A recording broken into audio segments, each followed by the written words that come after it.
부동산을 팔았을 때 발생하는 경우가 많이 있거든요.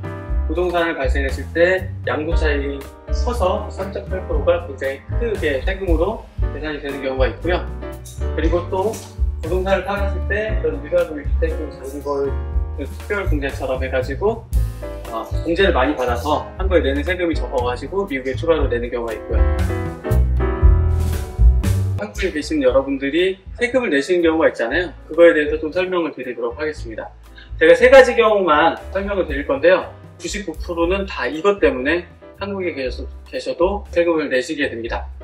첫 번째는 Net Investment Income Tax라고 하는데요. 약자로는 NIIT, 그리고 한국말로는 순투자소득세라고 부르는 세금입니다.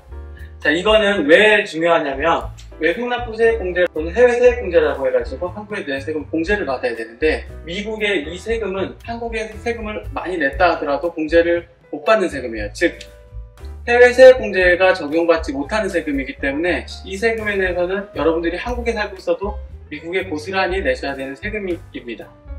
자, 이 세금에 대해서 간단히 좀 설명을 드리면, 이 세금은 2013년도에 오바마 정권 때 만들어진 세금이거든요. 그래서 오바마 정권 때 오바마가 한 큰 일 중에 하나가 메디케어, 오바마 케어라고 해가지고 의료 혜택을 확대를 시키면서 세수를 많이 확충해야 됐던 때입니다. 그래서 이 세금은 약간 부자들에게 증세한다라는 개념으로 만들어진 세금이고, 그래서 이 세금이 소득세가 아니라 의료세입니다. 그렇기 때문에 한국에서 낸 세금을 공제를 못 받게 되는 거고, 그래서 여러분들이 고스란히 미국에 내셔야 되는 건데요. 그런데 기본적으로 부부가 같이 부부를 할 경우에 25만 불을 초과하는 소득 중에서 투자소득에 해당하는 소득의 3.8%를 부과하는 세금입니다. 그래서 여기서 투자소득이라고 하면은 이자소득, 배당소득, 양도소득, 임대소득, 로열티소득 이렇게 5가지 소득이 되는 거고요. 그래서 여기에 대해서 3.8%를 내는 거에 대해서는 한국에서 공제를 못 받기 때문에 고스란히 낸다. 근데 여러분들이 생각해 보시면 1년 동안에 내가 생기는 이자소득이 얼마나 되나요? 또는 배당소득, 임대소득 생각해 보면 그렇게 크지 않습니다. 해봤자 몇백만 원 정도이고, 뭐 100만 원이면 3.8%니까 38,000원만 내시면 되고, 200만 원이면 76,000원만 내시면 됩니다. 그래서 많은 분들이 별로 크게 문제가 되지 않는 세금인데, 이게 문제가 될 때는 언제냐? 양도소득일 때입니다.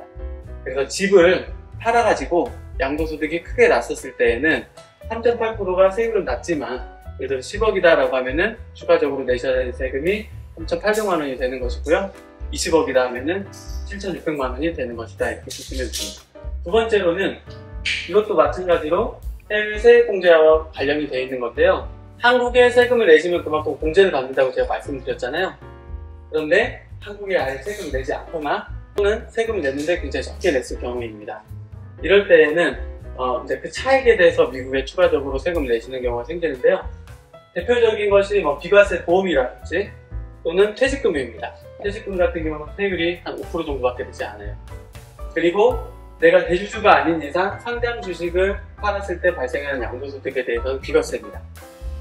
그리고 또 이제 일가구 1주택 또는 장기권 특별공제를 받아서 부동산을 매도했을 때 발생한 세금세 혜택을 받으면 유효세율이 또한 몇 프로 되지 않기 때문에, 그럴 때는 이제 미국에 추가적으로 세금을 내는 경우가 생기는 거예요. 자, 그리고 이 두 가지 경우가 결국에는 이제 부동산을 팔았을 때 발생하는 경우가 많이 있거든요.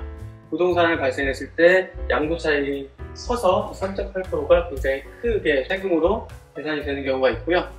그리고 또 부동산을 팔았을 때 이런 유가구 주택금 장기거래 특별공제처럼 해가지고 공제를 많이 받아서 한국에 내는 세금이 적어가지고 미국에 추가로 내는 경우가 있고요. 그리고 이제 세 번째 세금을 내는 경우에 대해서 설명을 드리겠습니다.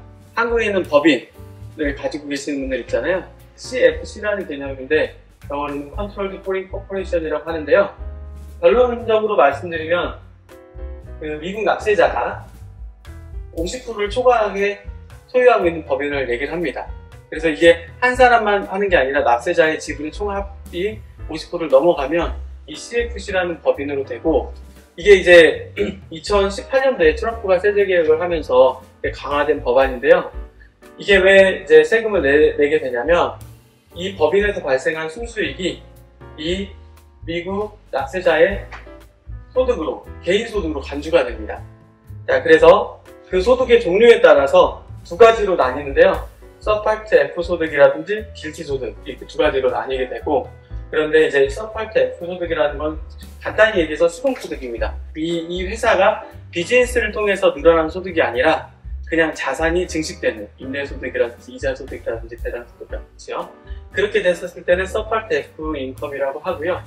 이제 2018년도에 추가된 게 길티라고 하는 세금입니다. 이게 죄에 대한 건 아니고요. 글로벌 인테리저블 로우 텍스 인컴이라는 거의 약자로 길티라고 저희가 부르는데, 근데 이거는 비즈니스 소득에 대한 것입니다. 옛날에는 이 소득에 대해서는 세금을 부과하지 않았는데 이 소득도 개인 소득으로 귀속시켜서 부과를 해라라고 하는 게 2018년도에 트럼프가 세제 개혁을 크게 한 거고요.